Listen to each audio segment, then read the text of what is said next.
Bonjour à tous. Alors après ma crise de nerfs d'hier, où je me suis un petit peu énervé quand même contre les tweetos, particulièrement contre ceux qui depuis 5 ans me signalent pour me faire suspendre. Ils ont réussi une 44e fois, enfin bref. Alors ce soir je vais vous parler de la fausse démocratie, ce que je dénonce depuis 5 ans, et ce que l'aventure JL a démontré. À savoir que nous étions en circuit fermé, en cooptation, en entente, en monopole, en petit arrangement entre amis, en caste, en loge, etc., qui empêchait toute initiative sérieuse, citoyenne en tout cas, d'avoir un petit peu de visibilité. En fait, c'est comme si, imaginez que vous soyez dans un grand supermarché et il y a le rayon politique. D'accord ? Et dans le rayon politique, il y a, on va dire, 5 ou 6 grandes marques. D'accord ? Qui ont leurs emplacements, qui gagnent leur vie, qui font des chiffres d'affaires corrects, qui au fond se disputent entre elles, mais bon, finalement, ça va, elles se partagent un gâteau, et on va dire qu'elles sont toutes assez contentes d'avoir le monopole sur le marché. Subventionnées, bien sûr, vous savez comment ça se passe, 1,64 € par an et par voix et par élection, je schématise, donc c'est des centaines de millions d'euros qui sont distribués chaque année, l'argent de nos impôts, bien sûr, c'est de l'argent public, avec une belle promesse, une démocratie doit financer son opposition. C'est ça la promesse et c'est ça l'embrouille en vérité. En réalité, quand vous financez votre opposition, quand vous gâtez votre opposition, quand vous gâtez vos élus, vous avez vu qu'ils ont des lois spéciales, ils ont des régimes spéciaux, etc. Les subventions, j'en ai déjà parlé, etc. Et donc, bien sûr, la publicité, dans les médias publics et privés, bien sûr, eh bien, vous achetez votre opposition. Vous construisez des castes de, non pas de bourgeois, c'est pas le mot, mais un peu la cour du roi. Vous comprenez, ce sont des gens qui finalement sont confortables dans le système, et vous comprenez que quand vous êtes nourri par un système, vous n'allez pas prendre le risque de faire un véritable changement, parce que vous ne savez pas ce que le système à venir vous réservera comme sort. Et les politiciens sont assez conscients quand même qu'il y a un rejet global de la population, des partis politiques et des politiciens. Alors évidemment, on n'a pas le choix, puisqu'on nous encercle dans un circuit fermé, comme je l'ai dit. Donc on est condamné à faire des non-choix, à voter pour quelqu'un juste parce qu'on déteste l'autre. Mais est-ce qu'il y a vraiment une proposition globale qui convient majoritairement aux Français ? En vérité, non. Ce qui le prouve, c'est le taux d'abstention qui explose. Beaucoup de gens ont compris et sont aujourd'hui dégoûtés que la démocratie était viciée, qu'elle avantageait. Vous avez remarqué que par exemple un fonctionnaire, s'il se lance en politique, pas de problème, son boulot est préservé, et s'il se rate, au bout de 3-4 ans, admettons, il revient, il a son poste, d'accord ?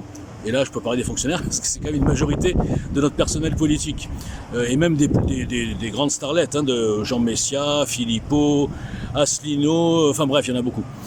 Imaginons un type comme moi, qui est pas faux, ou comme vous, n'importe lequel d'entre vous, vous voulez tenter de faire quelque chose de différent avec des citoyens, etc.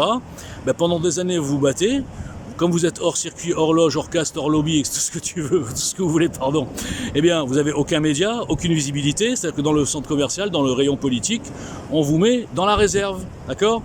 Et on vous met jamais en visibilité du public, parce que ça ferait trop peur aux grandes marques qu'un petit produit comme ça, qui n'est pas subventionné, qui fait partie des grandes réunions entre les grandes marques, justement, puisse prendre une part de marché, et qui sait, vous faire ouvrir les yeux aux clients, en leur disant, attendez les gars, vous bouffez des produits chimiques là, vous voulez pas des produits naturels.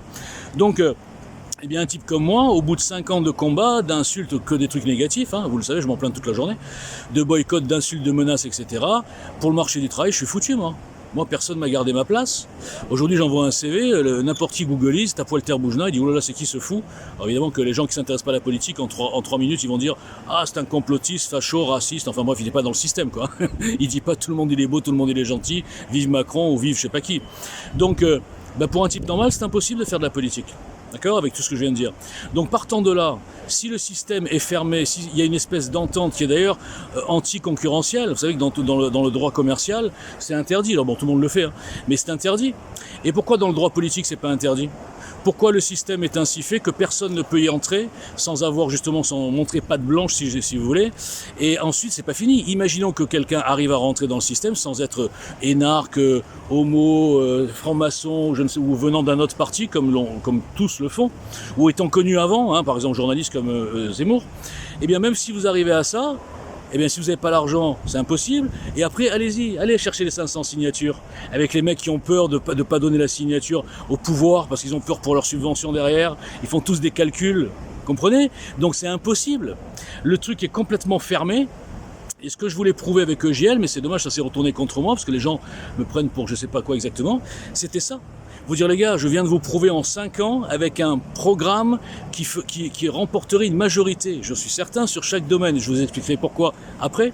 Eh bien ce programme, ces analyses, enfin bref, ces prévisions, tout ce qui est EGL, tout le travail qui a été fait d'EGL est rendu invisible. D'accord? Et s'il y avait de la visibilité, je le dis encore une fois, et bien sûr mené par quelqu'un de, pas moi, hein, par quelqu'un de crédible, quelqu'un qui est un petit peu connu, sinon c'est impossible, eh bien aujourd'hui, comme je le dis tous les jours, les gens trouveraient enfin le programme qui leur convient, qui n'évacue, qui n'a aucun tabou, qui traite tous les sujets. Par exemple, je parlais d'un détail, la franc-maçonnerie.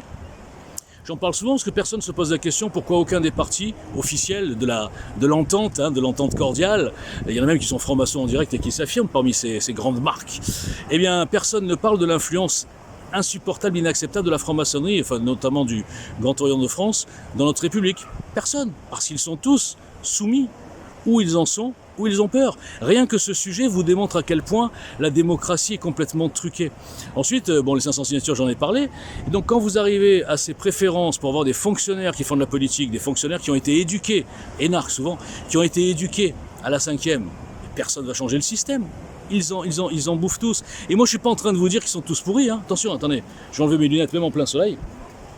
Ne confondez pas, moi je suis pas un espèce de mec déchaîné qui dit ouais tous pourris, machin, il faut foutre le feu, parce qu'il y en a comme ça sur les réseaux, ils proposent rien, mais ils insultent tout le monde. Non, moi je vous dis calmement avec le sourire et au soleil que nous sommes dans un ersatz de démocratie qui est complètement artificiel, superficiel, et que malheureusement beaucoup de gens disent ouais c'est pas une démocratie, mais ils font rien pour la changer.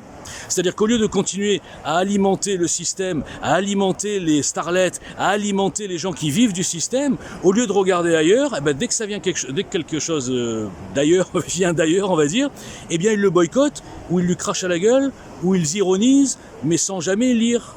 Comprenez? Je parle toujours pour moi là. Voilà. Conclusion, il y a un très beau soleil à Antibes, et je vais continuer ma petite balade du soir. Merci.